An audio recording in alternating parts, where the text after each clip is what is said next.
course, when it comes to the league of the elite MCs, you know I bring the best lyricists in the country, and I got my guy, Philadelphia's own E Ness in the building. What's up, brother? Yes, sir, Ski. What's up, Inf? You've been working, dropping records. For sure. A lot of interviews.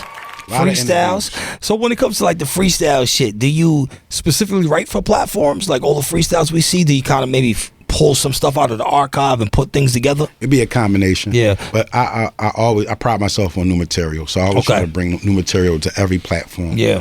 From the tallest to the shortest. Yeah, yeah.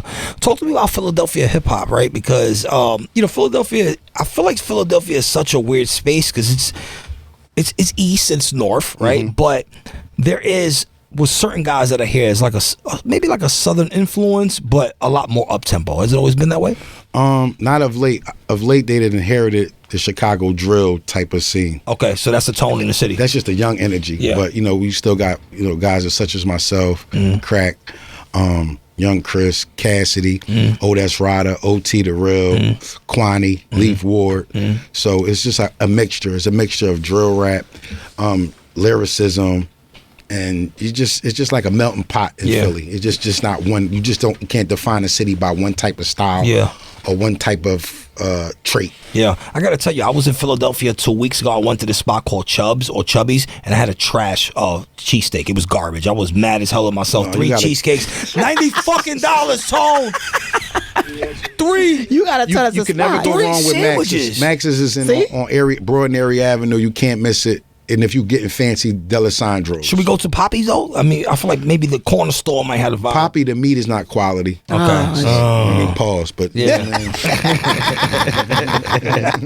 Next time we call E Ness, you know where the spot is at. I can't say no Diddy because Christian here run up on me, man. Yeah. They ain't playing. They out here sliding. Yeah. Have you had any problems with that? I mean, because you got a song called No Diddy, and then it's called Diddy Do It. Yeah. Diddy Do It. I ain't going that far. I'm not dumb. It's still kind of like I know. I still, man. Yeah. It must be uncomfortable when you're talking to people because when they see you, they saw the television show, and maybe journalists kind of navigate that energy that way automatically. Like, my name is always going to be parallel with his, no matter what I do. I can go and be a good billionaire. They're going to be like, that's Puffy. You know what I'm saying? Yeah. So it's like I understand that, and it's like I get the bad end of both sides. Like when he does something bad, it's like that's your man. But then when he do something good, it's like your man didn't take you with you. Like it. So it's just like I'm always fighting from behind. Pause. Yeah. You know what I'm saying? Yeah.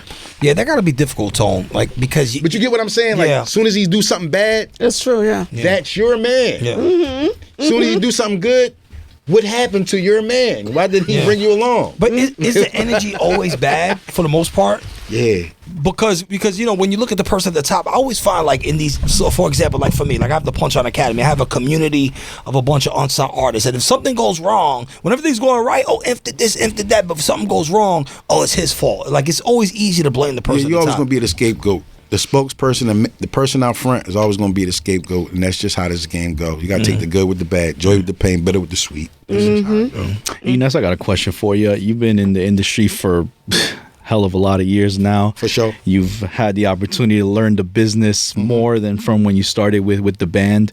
I recently read an article saying that Rock Nation is going to start allowing people, like Americans, to own a percentage of an artist's song. From a business perspective, which is dope. I mean, they basically just, putting the culture back in the artist and the creator's hands. Yeah, and that's dope because they didn't capitalized off of it for such a long time, and I guess it's the right thing to do. I don't know the analytics or the specifics of it, but it's a good thing, and everybody can control their own destiny now. It's all about how you drop music, how you marketing, and everybody just can't be scared. You just gotta jump into it and stop telling people I'm about to do this, I'm about to do this. And I've watched the industry go through different climates, from the CDs all the way up until now to the digital world. So I'm just like, the war for me is being here and still giving it up at a high level and being able to transition when the shit changed like how that is. Because, I come from the world selling CDs. We were selling actual units. Yeah. Now it's about downloads and playlists and marketing. You find that transition difficult? Nah. You just got to create a demand for yourself, and because it's like endless sea of artists out there that wants to be heard and their music to be downloaded, and they want to get the monthly listeners, and you just got to put out the quality material that draws the crowd in to make your situation spike. You know what I mean? Because that's what we all looking for, that one record. We all one hit away, or one song, or one viral clip, or one piece of content. We all one step away from unlocking the frequency that we need to go up. Yeah, I brought that up because I found it very interesting when that whole situation was going on where Diddy, so they said he supposedly gave back some of his artists the rights to their music. Yeah, he never owned mine, so I was always signed to a production deal. I was never signed directly to Bad Boy. I was signed to Black Key Productions, so it was more like a partnership than me signing directly as an artist. Can you explain how that went exactly? Because obviously we saw the show, so you would never actually sign to Bad Boy. I was signed to Bad Boy, but as a partnership with my production label. Oh, that was smart. Okay. Yeah, so, Puff really, like, he had his favorite, and I was his favorite. So he kept me up there from 02 to 07. And, he respected my pen and the way my mind thought. I mean, the thoughts that I would come up with. And he just held me to a high standard. And, I just was up there for 7 years. Damn. Off initially meeting him that one time in the competition. Damn. But I've learned a lot from him, from just strategies, how to write. I take the whole beat CD, no matter what it is, if it's R&B, hip hop, grunge, Griselda, locks, and write a 16 to it just to keep my pen sharp. And that's one of the things that I learned from Puff, because one time he came in the studio like, you listen to that beat tape, Ness? I'm like, yeah, but I don't really like some of the Johns on there and shit. He was like, see, that's what's wrong with you, Ness. You gotta write the shit you don't like. That sharpened that one right there. That one little pointer that he gave me worked wonders for me. And that's why I'm able to lap all my competition. That's why I'm the best in the city. Ooh, okay. Yeah. So being, because you was there, 7 years, you said, doing that? 02 to 09. Wow. So he kept you around. 2 deals. Yeah.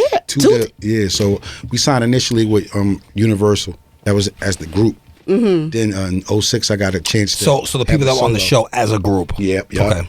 And then in 06, I got my solo effort on Atlantic Warner Music Group. Okay.